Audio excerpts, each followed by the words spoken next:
Date है 30 अगस्त 2010। मजर मजीद की लीक्ड वीडियो जिसमें वो न्यूज़ ऑफ द वर्ल्ड के एजेंट से लॉर्ड्स टेस्ट मैच में होने वाले एक एक इवेंट को प्रेडिक्ट कर रहा था, मीडिया पे गर्दिश कर रही है और पाकिस्तानी प्लेयर्स मोहम्मद आसिफ, मोहम्मद आमिर और सलमान बट अंडर इन्वेस्टिगेशन है। उस वक्त तो लॉर्ड्स टेस्ट मैच की फिक्सिंग हेडलाइंस का मरकज बनी हुई थी, लेकिन उन लीक वीडियोस में मजर मजीद ने एक और टेस्ट मैच को भी फिक्स करने का क्लेम किया था, जो था 3 जनवरी 2010 में खेला गया ऑस्ट्रेलिया टूर का सेकंड टेस्ट मैच, जो कि सिडनी क्रिकेट ग्राउंड में खेला गया। ये मैच आज भी फैंस के दिल और दिमाग में बसा हुआ है कि कैसे पहले 3 दिन ओसिस पे डोमिनेट करती पाकिस्तानी टीम मैच के चौथे दिन अपना हिस्टोरिक कोलैप्स देख रही थी। और ये वही मैच बना जिसके बाद ऑस्ट्रेलियन लेजेंड आइन चैपल ने बोला, या तो पाकिस्तान क्रिकेट की खराब तरीन टीम है या फिर वो मैच फिक्सिंग करने में माहिर है। आइए तो आज जानते हैं सिडनी टेस्ट मैच की कहानी।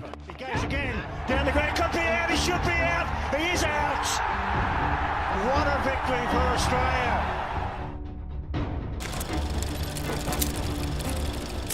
साल 2009 और 10 अगर इन 2 सालों को पाकिस्तान क्रिकेट के बदतरीन सालों में काउंट किया जाए तो गलत नहीं होगा। बज़ाहिर तो पाकिस्तान ने यूनुस खान के अंडर 2009 का T20 वर्ल्ड कप जीता था और 2010 के T20 वर्ल्ड कप के भी सेमीफाइनल में पहुंचा, लेकिन उस दौरान टीम में इतनी पॉलिटिक्स आ चुकी थी कि प्लेयर्स के अंदर ग्रुप बन चुके थे और वो चाहते थे कि उनका फेवरेट प्लेयर ही कैप्टन बने। इसी ग्रुपिंग को बयान करते हुए शाहिद अफरीदी ने अपनी ऑटोबायोग्राफी में मोहम्मद यूसुफ का नाम ना लेते हुए लिखा है कि चैंपियंस ट्रॉफी 2009 के दौरान मोहम्मद यूसुफ ने एक मीटिंग रखी जिसमें उन्होंने तमाम प्लेयर्स को रिप्रेजेंट करते हुए बोला कि हम यूनुस खान की कप्तानी से मुतमईन नहीं हैं और किसी न्यू प्लेयर को बतौर कप्तान देखना चाहते हैं। लेकिन मोहम्मद यूसुफ के मुताबिक उस रात मिसबाह अलग थे जो उस चार्ज को लीड कर रहे थे। बहरहाल सच जो भी था, लेकिन ये वही टाइम था जब न्यूजीलैंड से ओडीआई सीरीज हारने के बाद यूनुस खान ने इसी ग्रुपिंग को देखते हुए कैप्टनसी से रिजाइन कर दिया, जिसके बाद मोहम्मद यूसुफ को ऑस्ट्रेलिया के उस डिजास्टर्स टूर के लिए न्यू कैप्टन अपॉइंट कर दिया जाता है। 26 दिसंबर 2009 टूर का आगाज होता है टेस्ट सीरीज से। अब ऑस्ट्रेलिया में जाके ऑस्ट्रेलिया को हराना एक एशियन साइड के लिए किसी ख्वाब से कम नहीं है, और वहीं अगर फॉर्मेट रेड बॉल क्रिकेट में बदल जाए तो ऑस्ट्रेलिया एक अलग ही बीस बन जाती है। उस टाइम क्राइसिस में घिरी पाकिस्तानी टीम ऑस्ट्रेलिया का टूर करती है, और वो भी तब जब पिछले 15 साल से पाकिस्तान ऑस्ट्रेलिया में एक भी टेस्ट मैच न जीती हो। एमसीजी में हुए पहले टेस्ट मैच में 170 रन से हारने के बाद पाकिस्तानी टीम मोहम्मद यूसुफ की कैप्टनसी में सिडनी टेस्ट मैच खेलने के लिए उतरी। इस सीरीज में हमारी मेन स्ट्रेंथ थी बॉलिंग, जिसमें हमारे पास मोहम्मद आमिर, मोहम्मद आसिफ, उमर गुल और दानिश कनेरिया जैसे बॉलर्स मौजूद थे। लेकिन एमसीजी टेस्ट मैच में फाइफर लेने वाले मोहम्मद आमिर इंजरी के बाद सिडनी टेस्ट मैच से पुल आउट कर लेते हैं, जो कि एक बहुत बड़ा धचका था पाकिस्तानी टीम के लिए, जिसके बाद मोहम्मद शमी को उनकी जगह टीम में लाया जाता है। अब सिडनी टेस्ट का सिनेरियो एमसीजी टेस्ट मैच से बिल्कुल मुख्तलिफ था। मेलबर्न में जहां फर्स्ट इनिंग्स में ऑस्ट्रेलियन टीम ने 450 रन बना लिए थे, वही ऑस्ट्रेलियन टीम सिडनी में पाकिस्तानी बॉलर्स के सामने 127 रन पर ही ऑल आउट हो गई, जिसमें मेन कंट्रीब्यूशन था मोहम्मद आसिफ का, who took 6 wickets by just conceding 41 runs. Pakistan की बॉलिंग उस इनिंग्स में अपनी पीक पर थी और उस मैच के लिए पाकिस्तान को ड्रीम स्टार्ट मिल गया था। डे 1 के खत्म होने से पहले ही पाकिस्तान अपनी इनिंग शुरू कर चुका था और अब नेक्स्ट स्टेप था ऑस्ट्रेलियन बॉलिंग लाइनअप के सामने रन्स बनाकर ऑस्ट्रेलिया को एक डिसेंट लीड सेट करके देना। मैच का दूसरा दिन शुरू होता है और सिडनी के उस बाउंसी ट्रैक पर सलमान बट और इमरान फरद 14 रन से पाकिस्तान की इनिंग्स को कंटिन्यू करते हैं। दोनों ओपनर्स की हाफ सेंचुरीज और फिर उमर अकमल और मोहम्मद यूसुफ के हैंडी रन्स की बदौलत at the end of the day Pakistan का स्कोर 331 फॉर 9 हो गया था और पाकिस्तान ऑस्ट्रेलिया को 204 रन से लीड कर रहा था। मैच पाकिस्तान के कंट्रोल में आ गया था और सबको लग रहा था कि पाकिस्तान अब ऑस्ट्रेलिया को अर्ली आउट करके टेस्ट मैच जीत ही जाएगी। लेकिन फिर ड्रामा स्टार्ट होता है ऑस्ट्रेलिया की सेकेंड इनिंग से। अब कंट्रोवर्सी बताने से पहले मैच के आखिरी 2 दिनों की समरी जानते हैं। ऑस्ट्रेलिया अपनी सेकेंड इनिंग शुरू करता है 206 रन के ट्रेल से और 381 पे ऑल आउट हो जाता है। माइकल हसी 134 रन के साथ टॉप स्कोरर होते हैं और साथ ही एक 123 रन की 8 विकेट पार्टनरशिप भी बिल्ड होती है between Michael Hussey and Peter Seidel, जो कि उस मैच का टर्निंग पॉइंट होता है और पाकिस्तान को टारगेट मिलता है 176 रन का, जिसके जवाब में पाकिस्तान सिर्फ 139 पर ही ऑल आउट हो जाता है।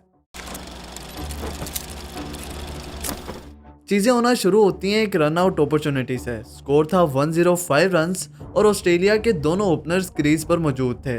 इनिंग्स का 31st ओवर चल रहा था कि फिलिप ह्यूज ने लेग पे एक शॉट खेलकर क्विक सिंगल की कॉल की कि तभी कामरान अकमल एक सिंपल सा रन आउट मिस कर देते हैं। ये तक कंट्रोवर्शियल था कि इसे देखकर वहां मौजूद सभी फैंस हैरान हो गए और कमेंटेटर्स भी कहने लगे कि why didn't even go for that. इस मैच के बाद जियो न्यूज ने पीसीबी बोर्ड मेंबर्स की मीटिंग की एक सीसीटीवी फुटेज टेलीकास्ट की, जिसमें उस वक्त के असिस्टेंट कोच आकिब जावेद भी उस रन आउट को डिस्कस करते नजर आ रहे हैं। क्योंकि अगर एक बंदे ने बॉल पकड़ी हुई है, बैट्समैन उधर है, स्टंप्स इधर है, तो वो लगा नहीं रहा, तो उसका क्या मतलब है? वो क्यों नहीं लगा रहा? उस इनिंग्स में ऐसा ही अकेला मोमेंट नहीं था। पूरी इनिंग्स में पाकिस्तान की खराब फील्डिंग और ड्रॉप कैचेस की वजह से ऑस्ट्रेलिया ने वहां पूरा दिन बैटिंग की और सिर्फ कामरान अकमल ने ही स्टंप्स के पीछे 4 सिंपल कैचेस ड्रॉप किए, जिसमें से 3 माइकल हसी के थे। उस इनिंग्स में कामरान अकमल की परफॉर्मेंस के साथ साथ फील्ड प्लेसमेंट को भी काफी पॉइंट आउट किया जा रहा था कि जब ऑस्ट्रेलिया की 8 विकेट्स 257 रन्स पर गिर चुकी थीं और माइकल हसी के साथ एक बॉलर मौजूद थे, तो तब सारी फील्डिंग को खोल क्यों दिया गया, यानी अटैक करने के बजाय उस वक्त 5 फील्डर्स बाउंड्री पर खड़े थे, जिसकी वजह से ऑस्ट्रेलिया ने 8 विकेट पर 123 रन्स की पार्टनरशिप बिल्ड की। जिसके बाद डे 4 में लंच से पहले पाकिस्तान को मिला 176 रन्स का टारगेट। अब 176 रन्स को चेस करने के लिए पाकिस्तान के पास 1.5 दिन का टाइम था, लेकिन फिर भी पाकिस्तानी टीम ने आते साथ ही बिला जरूरत अग्रेसिव अप्रोच को चूज किया। बैट्समैनों ने अनप्रोफेशनल शॉट्स खेली, जिसकी वजह से पाकिस्तान सिर्फ 38 ओवर्स ही खेल पाया, यानी मैच डे 5 तक गया ही नहीं और पाकिस्तान सिर्फ 139 पर ही ऑल आउट हो गया। जो मैच 15 साल के बाद ऑस्ट्रेलियन सरजमीन पे एक विन काउंट हो सकता था, वो मैच पाकिस्तान डिस्गस्टिंग फील्डिंग और पुअर टैक्टिक्स की वजह से हार गया।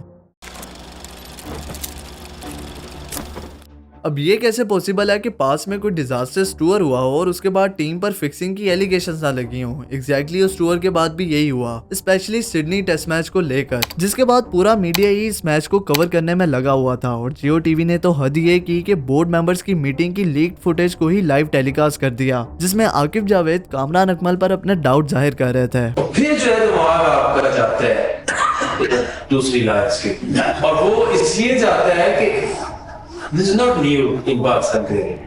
इवन कोच इंतखाब आलम के मुताबिक भी इस मैच में गड़बड़ थी, जिसके बाद इन्हीं फिक्सिंग एलिगेशंस को देखते हुए आईसीसी ने इस मैच पर इन्वेस्टिगेशन करने का फैसला किया, जिसे बाद में तो आईसीसी के एंटी करप्शन डिपार्टमेंट ने क्लियर कर दिया था और पीसीबी चेयरमैन एजाज भट्ट ने भी फिक्सिंग एलिगेशंस को फजूल टॉक्स कहकर अपना रिमार्क्स दे दिया था। लेकिन फिर उसी साल अगस्त में लॉर्ड्स टेस्ट मैच की फिक्सिंग के बाद हालात ने नया रुख तब लिया जब मजहर मजीद, जो कि लॉर्ड्स टेस्ट मैच की फिक्सिंग का मास्टरमाइंड था, उसने सिडनी टेस्ट मैच को भी फिक्स करने का क्लेम किया, boasting that he fixed the outcome of last year's second test between Australia and Pakistan.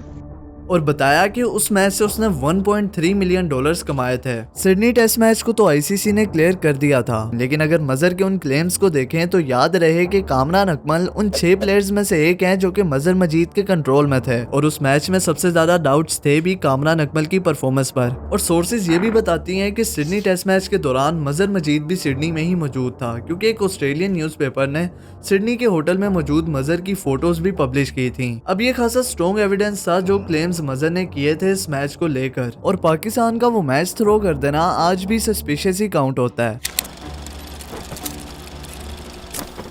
इस टूर के बाद पीसीबी ने पहला काम ये किया कि तमाम ट्रबल मेकर प्लेयर्स पर फाइन चार्जेस करती है और साथ ही मोहम्मद यूसुफ को कैप्टनसी से हटाकर उन्हें और यूनुस खान को क्रिकेट खेलने से बैन कर दिया गया। Sydney test match Pakistan cricket के उस डार्क साइड का एक चैप्टर था जिसके जैसे ना जाने और भी कितने चैप्टर्स मौजूद हैं, और ये भी कहना गलत नहीं होगा कि इस मैच ने ही लॉर्ड्स टेस्ट मैच की फिक्सिंग तक के सफर में अहम किरदार अदा किया, जिसको डिस्कस करेंगे नेक्स्ट वीडियो में। तब तक के लिए अल्लाह हाफिज।